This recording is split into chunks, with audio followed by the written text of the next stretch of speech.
Hello दोस्तों, आज का हमारा टॉपिक है डॉक्ट्राइन ऑफ स्ट्रिक्ट लायबिलिटी, जिसको doctrine of Ryland versus Fletcher के नाम से भी जाना जाता है। एग्जाम के पॉइंट ऑफ व्यू से यह वेरी इंपॉर्टेंट है और मोस्ट ऑफ द टाइम ये आता ही है।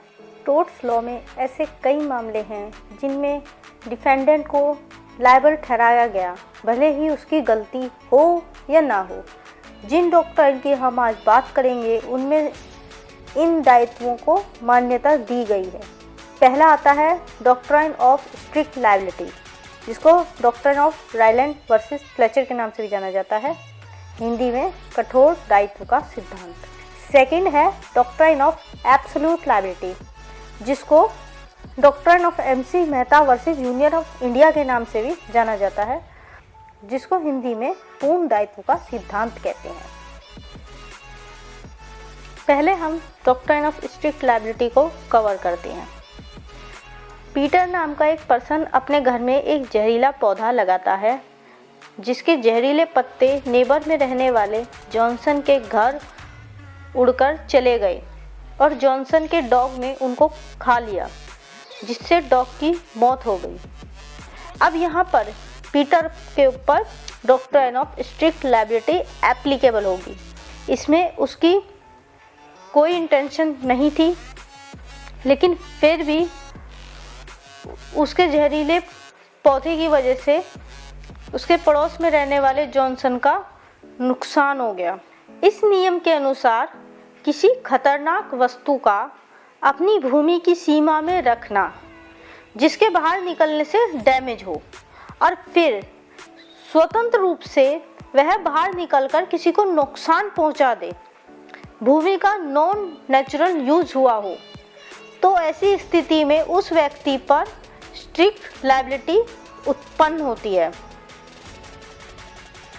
अब बात करते हैं केस लॉ की, रायलैंड वर्सेस फ्लेचर, जहां पर यह लायबिलिटी फर्स्ट टाइम एप्लीकेबल हुई।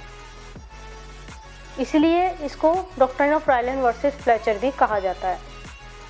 इस केस में डिफेंडेंट की मिल थी तथा प्लेंटिफ की कोयले की खान थी। डिफेंडेंट ने किसी ठेकेदार से अपनी भूमि में मिल की जल आपूर्ति के लिए लेक बनवाया। जहां लेक बनती वहां ठीक नीचे गुप्त सुरंगें थीं, जिसका दोनों में से किसी को पता ही नहीं था। अतः पानी लीक करके प्लेंटिफ की कोयले की खान में चला गया, जिससे प्लेंटिफ का भारी नुकसान हुआ। यहाँ जस्टिस ब्लैकबर्न ने डिफेंडेंट को लायबल ठहराया। तब से डॉक्ट्राइन ऑफ स्ट्रिक्ट लायबिलिटी की शुरुआत हो गई। अब बात करते हैं इसकी एक्सेप्शंस, डिफेंसेस के बारे में। पहला आता है plaintiff on default. It means अगर प्लेंटिफ खुद अपनी गलती से दूसरे की भूमि में प्रवेश करे जिससे उसे क्षति हो, तो यहाँ डिफेंडेंट लायबल नहीं होगा। एग्जाम्पल के तौर पे किसी पर्सन ने अपने घर में कांटे के पेड़ लगा रखे हैं और दूसरा कोई पर्सन आके उसके घर में ट्रेसपास करता है, जिसकी वजह से उसको उन कांटे के पौधों से चोट लग जाती है, तो यहाँ पर डिफेंडेंट की कोई भी गलती नहीं होगी।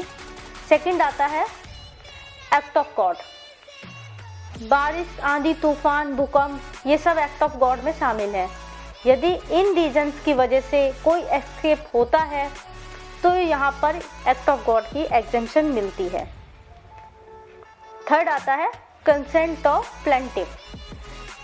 अगर प्लेंटिफ खुद सहमति दे।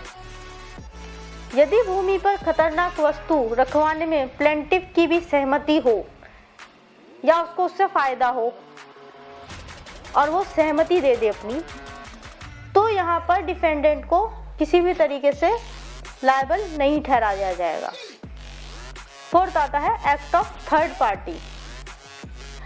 अगर क्षति किसी थर्ड पर्सन के कार्य से हुई हो, इट मीन्स अगर किसी थर्ड पर्सन की वजह से डेंजरस थिंग का एस्केप हुआ हो, तो डिफेंडेंट को इसमें लायबल नहीं ठहराया जाता।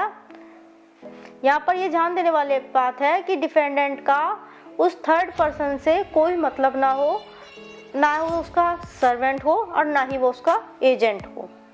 इसके बाद फिफ्थ आता है स्टैट्यूटरी अथॉरिटी लाइक गवर्नमेंट। यदि कार्य स्टैट्यूटरी अथॉरिटी द्वारा हो, जैसे डेंजरस थिंग स्टैट्यूटरी अथॉरिटी ने रखवाई हो, तो भी डिफेंडेंट लायबल नहीं होगा। अब हम डॉक्ट्राइन ऑफ एब्सोल्यूट लायबिलिटी को डिस्कस करते हैं। यह डॉक्ट्राइन इंडिया में एप्लीकेबल होता है। इस डॉक्ट्राइन की कोई भी एग्जेम्पशन नहीं है, ना ही कोई बचाव है। इसके अनुसार यदि कोई फैक्ट्री जहरीले सामान का काम करे और वह एस्केप हो जाए और पर्सन को डैमेज हो, तो वह फैक्ट्री के ओनर हर हाल में लायबल होंगे, उनको कोई भी बचाव नहीं मिलेगा। यह नियम इसलिए एप्लीकेबल हुआ ताकि उद्योग फैक्ट्रियां अपनी पूरी सावधानी से कार्य करें। इंडिया में स्ट्रिक्ट लायबिलिटी एप्लीकेबल नहीं है, यहाँ सिर्फ एब्सोल्यूट लायबिलिटी का नियम ही एप्लीकेबल है। अब हम बात करते हैं केस की, जहाँ से ये लायबिलिटी स्टार्ट हुई इंडिया में। केस का नाम है MC Mehta versus union of India. इस केस में दिल्ली में स्थित DCM के एक उद्योग से 4 तथा 6 दिसंबर 1985 को जहरीले गैस ओलियम के रिसने से बहुत लोगों पर हानिकारक प्रभाव पड़ा, जिसमें न्यायालय ने सीधे तौर पर पूर्ण दायित्व का सिद्धांत लागू किया तथा भोपाल गैस लीक डिजास्टर में भी 4000 से ज़्यादा लोगों की मृत्यु हुई, जिसमें भी एब्सोल्यूट लायबिलिटी को लागू किया गया। जब से इंडिया में यह डॉक्ट्राइन एप्लीकेबल है।